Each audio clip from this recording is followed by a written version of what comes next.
뉴욕타임즈에서 한 달 전, 두 달 전에 나온 소위 말해 사설 기사입니다. 기사 내용인데 제가 읽어본 바로는 이렇습니다. 트럼프 대통령이 지향하는 미국의 정치 제도가 독재 정치가 아닌가. 왜 사법부, 학원, 민주당, 그리고 시민단체 그 누구도 잘못하고 있는 것에 대해서 잘못한다는 말을 못하는가.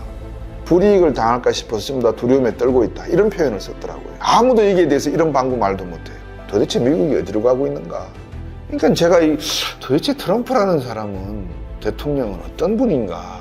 과연 이분을 믿고 미국 경제가 제대로 굴러갈 수 있는 모멘텀을 찾을 수 있겠는가. 이거를 묻는 겁니다.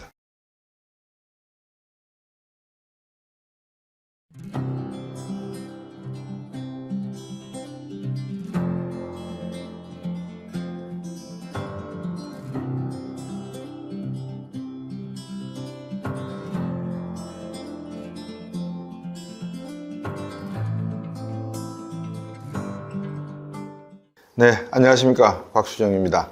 오늘은 최근에 이제 LA 사태도 보시고 계시고 또 미국의 조야에 있어서 여러 가지 이슈들이 많습니다. 지금 녹화하는 당일날 런던에서 1차 회담이 미중 간에 있었는데 쉽게 해결이 안 되죠. 해결될 수가 있는 주제가 아닌 것 같아요. 제가 보기에는. 제가 아침 방송에도 말씀을 드렸는데 제 생각에는 2차 회담이 아마 내일 다시 열릴 것 같은 소식이 전해지고 있는 것 같습니다. 그 다음에 제가 또 관심 있게 보는 거는 감세법안에 관계되는 여러 가지 트럼프 대통령의 정책입니다. 그러니까 트럼프 대통령의 정책은 여러분 아시지만 첫 번째 이민법안에 대한 문제가 하나가 있고요. 두 번째는 대학이나 여러 가지 연구단체에 또는 카네기 홀 같은 데 지원하는 정부 지원금이 있습니다. 이거를 전부 다 삭감해버리는 지금 상황에 있고요.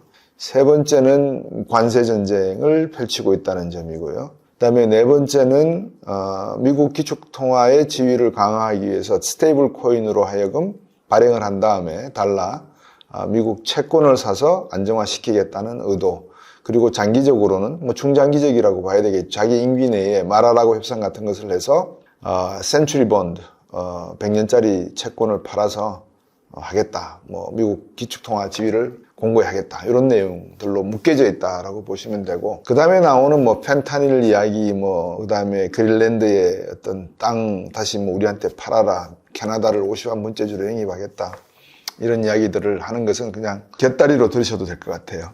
그래서 제가 이 네 가지를 가지고 오늘 한번 정리를 해드리는 것이 여러분에게 어떨까 하는 생각에서 정리를 해드리겠습니다. 약간 제 이번 프로그램에 들어오셔서 심화학습을 들으시는 분들은 아시겠지만 제가 유튜브 방송에서 말씀드리지 않는 내용들이 심화학습에는 조금 더 많이 담겨져 있습니다. 그래서 오늘은 여러분들에게 심화학습에서 이야기하듯이 제가 말씀을 한번 유튜브 방송을 해볼 테니까 참고해 주시면 좋겠습니다. 많은 분들이 암호화폐 끝났냐 이렇게 말씀하시는데 아닙니다. 암호화폐 이야기는 지금 무궁무진합니다. 제 자료만 하더라도 A4 용지로 지금 200페이지가 넘는 자료를 제가 지금 만들어 놓고 계속해서 트럼프 대통령과 그 일가들이 어떤 행동을 하고 있는지 말을 하고 있는지 다 일기장을 제가 기록하고 있는 상황이라서 다시 한번 강조를 해드리지만 비트코인과 이더리움을 제외하고는 어떤 코인도 아직까지는 적극적으로 개입하지 마시라는 말씀을 제가 당부 드립니다. 더군다나 암호화폐를 화폐 개념으로 쓰겠다고 하는 트럼프 대통령의 그 생각이 지금 벌어지고 있는 LA 폭동과 폭동까지는 아니지만 LA 사태나 그리고 그 문제를 해결하는 과정에 있어서 트럼프 대통령의 태도, 그리고 지금까지 수십 번의 번복을, 우리는 수번의 번복이지만 미국 내에서는 수십 번의 번복을 가져온 관세 정책의 어떤 그 실행, 이런 거를 봤을 때 제가 볼 때는 한 3년 내 레임덕이 발생하기 시작하면은 저는 이거 대책이 없을 수도 있다라는 그런 좀 불안감 내지는 불확실성이 있습니다. 이제 지금부터 벌어질 여러 가지 전쟁 이야기들이 많이 나옵니다. 보이지 않는 전쟁과 보이는 전쟁이 있거든요. 이거를 한꺼번에 다 여러분에게 오늘 그 시나리오 삼아서 말씀을 드릴 테니까 어떤 여러분의 투자 판단을 하실 때 이런 것들을 하나씩 감안하셔서 여러분 나름대로의 시나리오를 형성을 해보시면 어떨까 하는 생각이 듭니다. 이제 저는 달러화의 종말 그 허구라는 책에 이제 거의 끝부분에 와 있어서 하루 이틀만 더 제가 집필을 하면 끝날 것 같아요. 거기에 이런 내용들이 포함되어 있습니다. 예를 들면 이제 이렇게 말씀드리죠. 트럼프 대통령의 지금 대외 정책과 대내 정책이 미국이 전통적으로 가져온 대내 정책과 대외 정책의 일관성을 가지고 있느냐라는 질문을 먼저 한번 던져드릴게요. 여러분께 스스로 한번 묻고 대답해 보세요. 이게 내가 알고 있던 미국인가? 트럼프 대통령이 부러워하는 사람이 시진핑과 푸틴이란 말이죠. 그러면 트럼프 대통령은 세계를 삼각체제로 운영하고 싶은가? 삼각체제라고 하는 것은 러시아가 유럽을 맡고 시진핑 주석이 중국과 아시아를 맡고 자기는 아메리카 대륙을 맡으면 삼각체제잖아요. 그러니까 제일 부러워하는 사람이 김정은이도 부러워한다 그러잖아요. 뭐 좋아한다 그랬나요? 좋아한다 그랬죠. 그러니까 이 사람이 지향하는 거는 약간 독재 스타일의 그런 내용이 있어요. 이번에 메르츠 독일 총리가 트럼프 대통령하고 정상회담을 하면서 독일식의 그 플래터링이라고 할 영어로 이제 표현하면 아부를 하는데 이시바 총리의 플래터링 아부와 독일의 아부는 격이 틀립니다. 예를 들면 메르츠 총리의 아부는 이런 식입니다. 아침 방송 시간에 들으신 분들은 내용을 알고 계시지만 트럼프 대통령에게 야 이거 저 트럼프 할아버지 시절에 독일에 살았던 족보입니다. 이거 당신이 우리와 피를 나눈 형제라는 것을 트럼프 대통령께서 아실 수 있는 겁니다. 딱 전해주는 거예요. 그리고 또 미국이 우리를 원조를 해줘서 지금 독일이 이렇게 성장할 수 있었습니다. 이 미국이 없었다면 유럽은 없었을 겁니다. 이제 이런 뜻이죠. 트럼프로서는 막 어깨가 뿜뿜하는 거죠. 이시바 총리가 그 트럼프 대통령을 이렇게 짙게 세우는 거는 어떻게 짙게 세우냐면 아이고 이 미국이 US 스틸을 갖다가 이렇게 인수하게 해주셨으니까 우리가 원하는 건 다 해드릴 수 있습니다. 뭐 우리 조선 기술 한국에 못지 않고요. 우리는 쉐빙 기술까지 있으니까 원하시면은 쉐빙 기술도 제가 싸게 조선해 드릴게요. 그리고 알래스카에 천연가스 개발하시는 거 한국보다 우리가 기술이 더 낫죠. 우리하고 하시죠. 언론에는 그런 이야기들이 안 나오고 또 이시바 총리가 그런 말을 굳이 하지는 않겠지만 그런 게 다 이제 뒤에 갈로 열고 갈로 닫고에 닫혀 있는 거잖아요. 이제 그런 식으로 하는 게 이시바 총리의 그 플래터링입니다. 근데 그거를 트럼프 대통령이 가만히 듣고 있으면 어떨까요?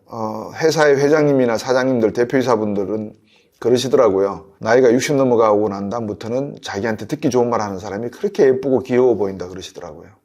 얼마나 귀엽고 예쁘겠어요, 그런 사람들이. 그래서 이제 트럼프 대통령의 성격 자체가 상당히 독재를 지향하는 스타일로 가는 것 같다라는 거예요. 그래서 제가 앨런 머스크가 다치 디파트먼트 오브 거버먼트 이피션시의 수장으로 딱 갔을 때 제가 기억나실지 모르지만 이거 오래 못 간다. 왜? 선출되지 않은 권력이 선출된 권력과 권력을 나눌 수 있다. 권력 나누는 건 아니지만 한 부서의 장을 맡아서 앨런 머스크도 못지않게 트럼프 못지않게 쇼맨십이 강한 사람이거든요. 정치적인 사람이란 말입니다. 오늘도 당장 보세요. 뭐라 그래요? LA 사태에 대해서 주 방위군을 투입한 것은 잘한 일이다 그래 버리잖아요. 그 전까지는 어떻게 이야기했죠? 헤어지자 말자 금 열쇠 받고 헤어지고 난 다음에 야 트럼프 너 내가 말은 다 못하지만 너 사생활 진짜 지저분하잖아. 마치 이제 내부적인 공개를 막 다 할 것처럼 X에다가 막 글을 올리고 그랬단 말이에요. 그러니까 트럼프 대통령이 너 입만 뻥끗 해봐. 그냥 안 둬. 더군다나 너 민주당 쪽 지원만 해봐. 넌 진짜 그냥 안 둬. 예를 들면 스페이스 X 사업 끝내겠다. 그러니까 앨런 머스크도 끝내. 그럼 위성 중계나 필요한 거 정부에다 공개 안 할 거야 나도. 뭐 그런 식으로 나가버리는데 미국 대통령이 법으로 얼마나 많은 권한을 가지고 있겠습니까? 앨런 머스크 재산 몰수해버려도 되죠. 트럼프 대통령은 야 이게 기회다. 내가 힘을 보여줄 수 있는 기회다. 앨런 머스크의 모든 재산 몰수해버려요. 할걸요? 아마 할 겁니다. 왜? 지금 미국을 한번 가만 보세요. 뉴욕타임즈에서 한 달 전, 두 달 전에 나온 소위 말해서 사설 기사입니다. 기사 내용인데 제가 읽어본 바로는 이렇습니다. 트럼프 대통령이 지향하는 미국의 정치 제도가 독재 정치가 아닌가. 왜 사법부, 학원, 민주당, 그리고 시민단체 그 누구도 잘못하고 있는 것에 대해서 잘못한다는 말을 못하는가. 불이익을 당할까 싶어서 좀 더 두려움에 떨고 있다. 이런 표현을 썼더라고요. 맞는 말이잖아요. 예를 들면 최근에 카네기홀 예산 2억 9천만 달러 쓴대요. 1년에. 그리고 나머지는 이제 사회기금이나 공연 표 매표로 조달을 하는데 이거 잘라버리겠다는 거예요. 트럼프 대통령이. 왜? J.D. 벤스 부통령이 3월 달인가요? 오페라인가 그 공연 갔을 때 박수를 못 받고 야유를 받았었잖아요. 카네기 홀에서. 그러니까 그런 것들을 다 트럼프 대통령은 자기가 원하는 대로 다 해야 되는 거예요. 근데 그 원한다고 하는 것이 국가와 국민을 위해서 도움이 되는 것이냐라고 이제 따져봐야 되잖아요. 만약에 그렇게 했을 경우, 미국이 독재로 갔을 경우, 하버드 대학에 대놓고 반유대인 운동을 계속 하게 되면 너들 내가 모든 지원금 다 끊어버릴 거야. 한 30억 달러 되는데 내가 다 끊어버릴 거야. 그러니까 하버드 대학이 대항을 하잖아요. 그러니까 트럼프 대통령이 아이고 내가 지식의 전당, 그 다음에 상하탑인 대학에다 이렇게 하면 되겠나 싶어서 뒤로 물러서는 게 아니라 그래? 비자 다 끊어. 비자 끊어버렸잖아요. 오늘 국무부에서 비자 다시 복귀시키라고 했거든요. 한 이유는 사법부에서 비자를 제한한 것이 불법이다라고 판결을 내렸어요. 그러니까 불법이 아니라 이제 하버드에서 소송한 거를 받아들인 거예요. 그래서 풀었어요. 근데 생각해 보세요. 루비오 국무장관이 옛날에 우리가 키신저나 조지 슐츠나 울브라이트 국무장관과 같이 세계를 돌아다니면서 내치와 외치를 대통령 역할을 부통령 다음으로서의 중요한 역할을 하던 장관들 이름 기억나시는 분들 있나요? 없잖아요. 저는 지금 누굽니까? 오바마 대통령 때 국무장관 이름도 생각이 안 나요.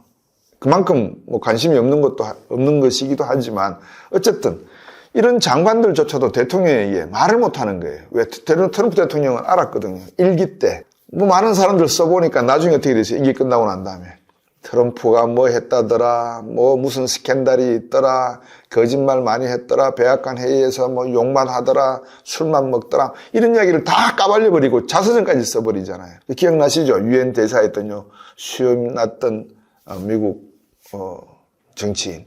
이제 그런 식으로 되니까 트럼프 대통령이 야, 이기 때는 안 되겠다. 제대로 된 참모를 갖다 골라야 되겠다. 제대로 된 참모라고 하면 자기 말 잘 듣는 참모. 그러니까 백악관 대변인 젊은 여성이 나와서 27세인가요? 막 이렇게 설명을 하는데 한국 새로운 대통령에 대한 논평이 어떻게 나올까요? 라고 기자가 물으니까 준비했어요. 기다려보세요. 보니까 없잖아요. 그죠? 그런 식이에요. 그러니까 이거는 무슨 말이냐면 트럼프 대통령의 관심사항에 대한민국 새 대통령이 뽑혔다 안 뽑혔다는 그렇게 중요한 내용이 아니라는 거예요. 그러니까 그런 것들이 적나라하게 드러나는 거죠. 그러니까 트럼프 대통령의 그런 이해관계, 당신이 생각하고 있는 이해관계가 국가와 국민을 위해서 봉사하는 거면은 모르겠는데 가만히 놓고 보니까 뭘 하느냐. 중동에 갔단 말이죠. 사우디아라비아 왕도 만나고 카타르도 가서 왕도 만나고 뭐 이란에 대해서 경고도 하고 다 했어요. 다 하고 5천억짜리 이 시중에 알려진 바로는 비행기까지 선물을 받았단 말이에요. 가서 또 뭐 했죠?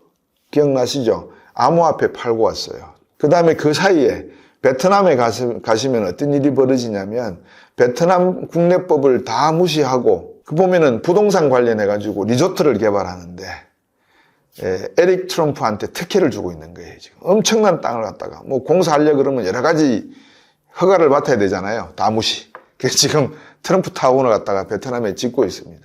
그 다음에 다시 또 오면은 제가 암호화폐 때 미국 내에서 말씀드린 친구 울브라이트라든지 벤달이라든지 하는 친구들, 종신형 받은 친구들을 다 사면시켜버리고 자기 가족들에게 암호화폐 회사를 차리게 하고 지분을 주고 있는 상황이에요. 근데 한 말도 이야기 못해요. 아무도 여기에 대해서 이런 방구 말도 못해요. 그 뉴욕타임즈에서 묻는 거예요. 물론 진보주입니다. 도대체 미국이 어디로 가고 있는가? 이거를 묻는 겁니다. 그러면서 이제 다시 경제 주제로 제가 돌아와서 불편한 여름을 보낼 것 같다라는 이야기가 제가 요즘 생각이 들어요. 그 불편한 여름이라는 게 뭐냐? 우리는 뭐 여름이면 아이고 더워라 이거지만 미국은 5월 말부터 8월 중순까지가 휴가 기간입니다. 미국 시스템을 이해를 하셔야 됩니다. 그러니까 예를 들면 이런 거죠. 스포츠를 놓고 보더라도 10월부터 3월까지는 농구, 겨울철이니까 실내 운동을 해야 되잖아요. 그러면 3월부터 시작을 해서 한 11월까지는 야구, 그 다음에 그 사이에 9월부터 시작해서 또 12월까지는 풋볼, 이런 식으로 스포츠가 사람들의 그 단조로움을 즐기게 만드는 그 패턴이 정해져 있어요. 그러니까 5월 말부터 8월 말까지는 이제 휴가 기간이에요. 그래서 관공석은 법원이건 의회건 이 기간 동안에는 그냥 휴가, 놀러 다니고 여행을 즐기는 거죠.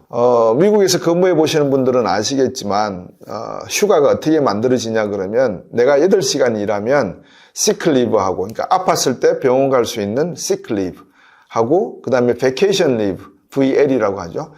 그게 8시간 일하면 뭐 2.5시간이 주어지거나 이렇게 시간으로 만들어져요. 그럼 저도 근무할 때 보면 베케이션 리브 같은 게 한 140시간 만들어 버리거든요. 그럼 140시간을 만들면은 그 이상은 축적이 안 돼요. 140시간까지는 축적이 되는데 나머지는 다 써야 돼요. 그럼 140시간이면은 하루 근무가 8시간이니까 8로 나눠 보세요. 8로 나누면 거의 한 20일가량, 한 15일은, 17일가량 휴가를 갈 수 있는 거잖아요. 그러니까 미국에서도 우리나라 뭐 명절처럼 연휴는 없지만 땡스기빙이나 이런 날은 보통 한 2, 3일 연휴가 생기거든요. 그러면 그 날을 끼고 저 같은 경우는 이제 한국에 잠깐 왔다 가고 그랬단 말이에요. 한 20일 있을 수 있으니까요. 그거 외에는 별다른 휴가가 없는 이제 시즌인데, 제가 왜 이 불편한 여름을 보낼 수밖에 없다라고 하냐면, 한번 지금 사태를 보세요. 첫 번째, LA 사태. 제가 아침 방송에도 학습하시는 분들에게 말씀을 드렸습니다. 트럼프 대통령이 Insurrection Act, 1807년에 나온 Insurrection Act를 발동해가지고 내란죄다 이거예요. 쉽게 말씀드리면, 야, 저거 폭동 세력들이야, 내란죄야. 저거 체포해. 근데 체포를 거부해. 그래? 그러면 주방위군 파견해. 주방위군 파견하니까 헤그세스 국방장관이, 국방부 장관이라 그러면 국민의 생명을 보호해야 되는 사람 아닌가요? 뭐라 그러냐면 주방위군과 안 되면 해병대 정규군을 보내겠습니다. 이래 버리는 거예요. 그리고 지금 오늘 아침에 2,000명 더 파병하라고 지금 발표를 했어요. 4,000명이 간다는 거죠. 그러면 사태가 커지는 거잖아요. 그럼 캘리포니아 주지사는 여러분 잘 아시는 게빈 뉴섬이에요. 게빈 뉴섬은 민주당 대통령 후보로 거론되던 사람이었어요. 근데 이 사람이 이제 나와서 왈가왈부하니까 트럼프 대통령이 제도 체포해야 돼. 이 뭐 막가파도 아니고 그죠. 이래 본 적이 없었던 것 같아요. 제 기억에 미국 역대 대통령이, 그래서 이제 뉴섬 같은 민주당에서는 트럼프 대통령이 일부러 쇼를 하는 것 같다. 근데 그 쇼를 하는데 주방위군을 이용하고 정규군 해병대를 이용하려고 한다. 이렇게 나가는 거죠. 어디서 많이 본 장면이죠. 코리아라고 하는 나라에서 몇 달 전에 있었던 장면하고 비슷한 모습 같습니까? 이 사람도 근데 트럼프 대통령도 2020년에 미 의사당을 점거하자 이 말을 했던 사람이에요.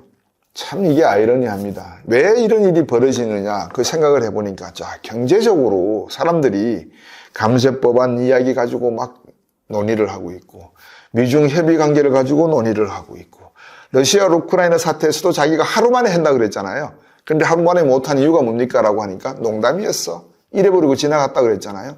해결되는 게 없는 거예요. 그러니까 이걸 어떻게 해결해요? 불법 체류자의 단속에 불응하는 사람들을 체포하기 위해서 주방위군을 파견했다. 그러면 아무도 대통령님 이거 좀 지나친 처분인 것 같으니까 다시 한번 생각해 보시는 게 어떻겠습니까? 자꾸 이렇게 나가면 경제도 좋지 않습니다. 악영향이 줍니다. 그리고 지금 자칫 잘못하면 또 폭동으로 이어질 수가 있으니까 사회 전반으로 이런 말 하는 사람도 없나 봐요. 그래서 이제 LA 사태가 벌어지니까 결국 이게 필라델피아, 뉴욕, 시카고 지역에서도 확산되고 있는 지금 중입니다. 불씨는 여전히 전국적으로 퍼져갈 불씨는 남아있는 것 같아요. 그러면 트럼프 대통령이 만약에 또 전주에 주방위군을 다시 또 파견하라 그러면 어떻게 할까요? 여러분 한번 생각해 보십시오. 이제 이런 상황이 하나가 이제 있습니다. 불편하시죠? 그죠? 남의 나라지만 불편하잖아요. 어쨌든 간에. 우리는 다 경험해 봤으니까. 그죠? 불편하죠. 자, 미중 간의 이제 협의 문제로 들어와 볼게요. 제가 말씀드렸잖아요. 미국은 무엇을 러트닉, 그리고 베센트 재무장관, 러트닉 상무장관, 글리어 미 무역대표 부장에게 트럼프 대통령이 명령을 했냐? 야, 이거 가져와. 휘토류 무조건 수출하게 하는 거 가져와. 그 다음에 우리 기술 가져간 거 앞으로 못 가져가게 약속받아와. 뭐 이런 걸 지시를 했단 말이에요. 그럼 중국 쪽 입장에서는 뭐를 요구를 하냐면 GPU, 젠슨 황이 생산하고 있는, 엔비디아가 생산하고 있는 GPU 고급 기술 우리 가져올 수 있게 해줘. 그리고 우리에게 주어진 다른 수출 규제, 전기자동차라든지 기타 등등 이거 다 없애줘. 그럼 우리 협의할게. 협의가 되겠어요? 안 되잖아요. 지난번에 1차 협상 때 트럼프 시진핑이 전화를 해서 협상합시다. 오케이. 만나가지고 스위스 제네바에서 만나서 뭘 협상했냐면 우리가 지금 상대국에 부과하고 있는 관세에서 119%를 동시에 낮춥시다. 아마 그랬을걸요. 119% 낮추니까 115%인가요? 낮추니까 미국은 30% 지금 주고 있고, 그죠? 중국 제품에다 30% 관세를 매기고 있죠. 그러니까 이제 중국 입장에서는 협상이 안 되는 거예요. 중국은 어떤 생각이냐 그러면 우리 이미 1기 때 경험해봤고 당신이 어떤 카드 가지고 있는 거 우리 다 알아. 그래서 오늘 트럼프 대통령이 뭐라고 이야기했냐 그러면 China is not easy. 그래요. 대통령이라고 하는, 미국 대통령이라고 하는 분의 입을 통해서 China is not easy라는 단어를 쓴다는 게 참 이지한 대통령입니다. 외교는 프로토콜이라는 게 있습니다. 예를 들어서 해야 될 말과 하지 말아야 될 말이 있습니다. 왜냐하면 이 젠틀맨 릴레이션십이기 때문에 여러분 그 해외 공관장들 대통령에게 이렇게 그 보고하러 갈 때마다 수임하는 대통령 턱시도 입고 가는 거 보셨잖아요. 제비복. 그만큼 젠틀맨십을 나타내면서 그 나라를 대변하는 그 미국에 있는 대통령입니다. 한국의 대통령이 주미대사입니다. 그래서 외교는 그만큼 신사적으로 이루어져야 되는데 not easy 이런 단어를 쓴다는 것 자체도 상당히 이지한 대통령이다. 말이 이지한 대통령이다. 좀 가볍다. 변덕스럽다. 뭐 예측 불가다라는 말은 너무 극찬에 가까운 이야기고요. 도대체 어디를 튈지 모르는 럭비공 같은 사람이다. 뭐 이런 표현이 예를 들면 시진핑 주석 같은 사람이면 할 수가 있는 거죠. 자, 그래서 미중 정상회담도 무역회담도 쉽지 않습니다. 제가 보는 관점에서는 쉽지가 않습니다. 이게 1년 안에 될 것이다라고는 저는 생각지가 않습니다. 어쨌든 뭐 되면 좋죠. 제가 틀리면 좋죠. 그리고 여러분 잘 아시는 JP 모건 체이스의 다이먼 회장이 늘 이야기합니다. 금융인들은 늘 보수적으로 세상을 보는 게 옳다. 다이먼 회장의 뭐 월스트리트나 뉴욕타임즈나 뭐 CNBC나 이렇게 인터뷰 기사를 보시면 늘 부정적입니다. 그 부정적이라는 말은 보수적이다 이 말이죠. 경제가 어려워진다. 3년 안에 박살난다. 미국 무너진다. 채권 시장 엄청나게 어려워진다. 미국 달러가 사라진다. 뭐 이런 말들은 막 내뱉어요. 근데 미국 은행 중에서 실적이 제일 좋은 은행이 어딘 줄 아시죠? JP 모건 체이스입니다. 지난해 그렇게 어려운데도 17% 수익률을 했습니다. 어쨌든 그렇게 보수적으로 보는 게 일반적인 금융인들의 역할입니다. 그래서 저도 금융을 전공했기 때문에 보수적으로 보는데도 불구하고 이제 그런 상황이다. 트럼프 대통령하고 시진핑 주석이 만나야 되겠죠. 그러면 두 사람이 만나려고 그러면 뭔가 이야기가 돼야 되잖아요. 자, 우리 밑에 베센트 재무장관이 이런 걸 가져왔고 허리펑 총리가 이런 걸 가져왔으니까 자, 이제 우리 여기에 뭐 읽어보셨죠? 이상 없죠? 그러면 사인하게 합시다. 이게 이제 정상적인 외교의 관계잖아요. 무역협정이 맞춰지는 건데 얼마나 걸릴까요? 그리고 시진핑 주석이 제가 말씀드렸잖아요. 허리펑 부총리에게 1기 때 유허는 엄청나게 하버드 출신답게 굴었다. 무슨 말이에요? 친미적으로 굴었다. 그래서 미국과의 협상에 중국의 이해관계를 제대로 반영하지 못했는데 이번에는 똑바로 하시오. 양보하지 마시고 얻을 거 얻어내고 못 얻으면 양보하지 마시고 합의하지 마시오. 원칙대로 하시오. 그래 버렸어요. 제가 지어낸 말이 아닙니다. 제가 시진핑 주석한테 들은 이야기입니다. 언론에 나왔으니까 들은 이야기죠. 그래서 이번 회담이 쉽지 않을 것 같다. 만약에 타결이 되었다. 난리 납니다. 대한민국 주가는 5천을 향해서 갈 것 같고요. 4천 향해서 막 날아갈 것 같아요. 미국 주식도 막 한 600, 700포인트 막 다우지수 같은 건 올라갈 것 같아요. 왜냐하면 곧 평화의 시대가 오잖아요. 근데 질문, 트럼프의 말과 시진핑의 말을 믿을 수 있을까? 이제 이게 하나의 문제인데 글쎄요. 협상을 타결시켰다 그러면 사인을 하니까 뭐 이행이 되겠죠. 그러면 세계는 다시 골디락스 경제로 갈 수가 있다는 생각도 듭니다. 긍정적인 측면. 근데 러시아 푸틴하고 통화를 했어요. 푸틴하고 통화하면서 푸틴 보고는 뭐라 그랬냐 그러면 푸틴이 트럼프 대통령 보고 야 우크라이나 전쟁 종전할 생각 아예 하지도 마. 우리는 할 생각 없어. 그러니까 트럼프 대통령이 뭐라 그래요. 다른 나라 대통령 같으면 뭐라 그러겠어요. 철은 체포해. 쟤도 체포해야 돼. 이럴 거 아니겠어요. 뉴섬 주지사를 갖다가 체포해야 된다는 말을 한단 말이에요. 상식적으로 생각해 보십시오. 대한민국 대통령이 경상북도 도지사 체포하시오. 그게 말이 되는 거예요. 근데 푸틴이 뭐라 그랬냐 그러면 내 마음대로 할 테니까 너 자꾸 전화 걸지 마. 러우 전쟁 우리 뜻대로 할 거야. 네가 종전 협정 뭐 중간에 들어와서 뭐 이게 뭐라 그럴까요? 협상에 중재자로서 노력한다고? 관심 없어. 하지 마. 트럼프 대통령이 뭐라 그랬냐면 푸틴께서 그렇게 말씀하셨어요. 자기가 알아서 하겠다고. 이렇게 이야기하는 거예요. 그러니까 제가 도대체 트럼프라는 사람은 대통령은 어떤 분인가? 과연 이분을 믿고 미국 경제가 제대로 굴러갈 수 있는 모멘텀을 찾을 수 있겠는가?